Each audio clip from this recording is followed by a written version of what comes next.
ഇന്നത്തെ കൗൺസിലിലെ രംഗങ്ങൾ സംഭവങ്ങളെ സംബന്ധിച്ചും മാധ്യമങ്ങൾ മുഴുവൻ നേരിൽ കണ്ടിട്ടുള്ളവരാണെന്നാണ് ഞാൻ വിശ്വസിക്കുന്നത്. ഒരു തരത്തിലുള്ള ആക്രമണ പ്രവർത്തനവും പ്രതിപക്ഷ അംഗങ്ങളിൽ നിന്ന് ഉണ്ടായിട്ടില്ല.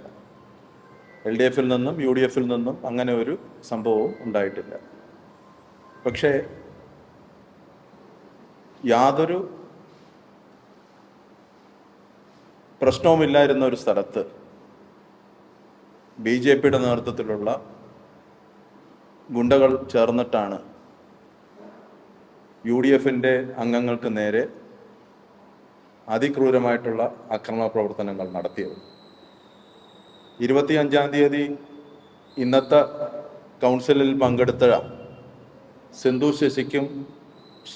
സിന്ധുവിനും വീണയ്ക്കും 3 സ്ത്രീകൾക്ക് നേരെ ഉണ്ടായിട്ടുള്ള അതിക്രൂരമായിട്ടുള്ള ആക്രമണത്തെ തുടർന്ന് ഇന്ന് 3 പേരും ആംബുലൻസിലാണ് അവിടെ വന്നത്. മെഡിക്കൽ കോളേജിൽ നിന്നുള്ള പെർമിഷനോടുകൂടിയാണ് അവിടെ ഇന്ന് ആ കൗൺസിൽ യോഗത്തിനകത്ത് പങ്കെടുക്കാൻ വേണ്ടിയിട്ട് വന്നത്.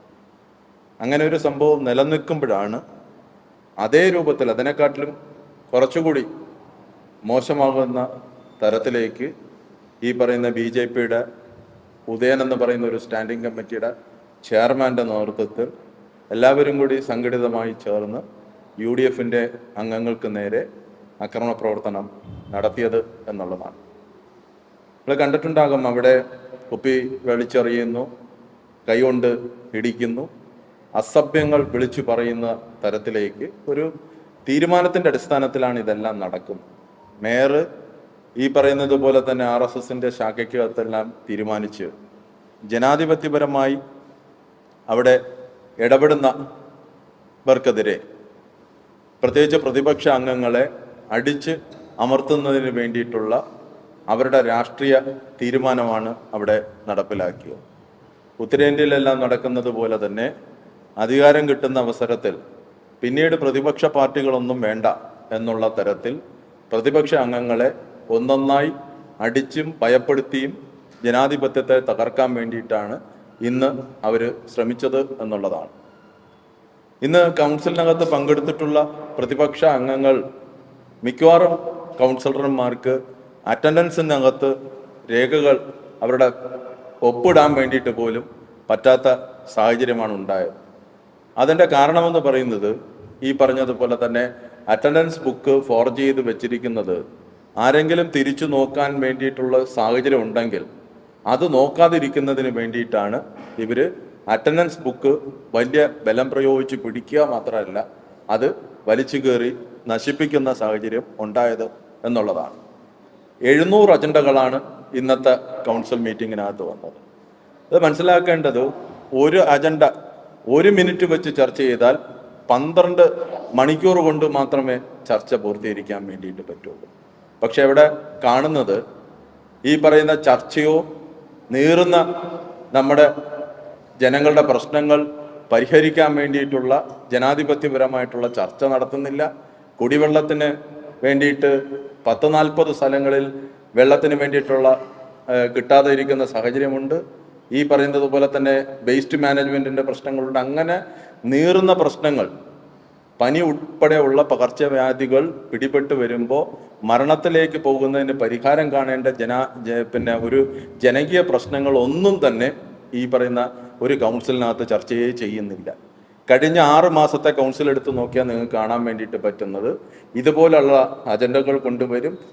5 മിനിറ്റ് കൊണ്ട് മേയർ ചർച്ച അവസാനിപ്പിച്ച് അവിടെ നിന്ന് എണീറ്റ് പോയി എല്ലാം പാസാക്കി എന്ന് പറയുന്ന തരത്തിലേക്ക് ജനാധിപത്യ വിരുദ്ധമായിട്ടാണ് പ്രവർത്തിച്ചുകൊണ്ട് ഇരിക്കുന്നത്.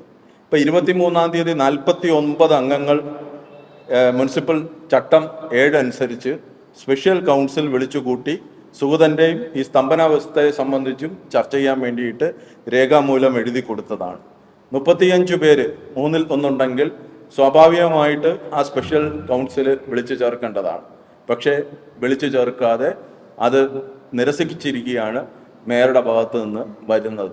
അതിൻ്റെ അർത്ഥമെന്ന് പറഞ്ഞാൽ മുനിസിപ്പൽ ആക്ട് അനുസരിച്ചും നമ്മുടെ ജനാധിപത്യ വ്യവസ്ഥയ്ക്കകത്ത് സുഗതനെ പോലുള്ള ഇത്രയും ഗൗരവമായിട്ടുള്ള പ്രശ്നങ്ങൾ ചർച്ച ചെയ്യാൻ വേണ്ടിയിട്ട് പോലും ഒരു ഒരു കൗൺസിൽ വിളിച്ചു കൂട്ടാൻ വേണ്ടിയിട്ട് മേയർ തയ്യാറാകുന്നില്ല എന്നുള്ളതാണ് ഇവിടുത്തെ പ്രശ്നം എന്നുള്ളത്.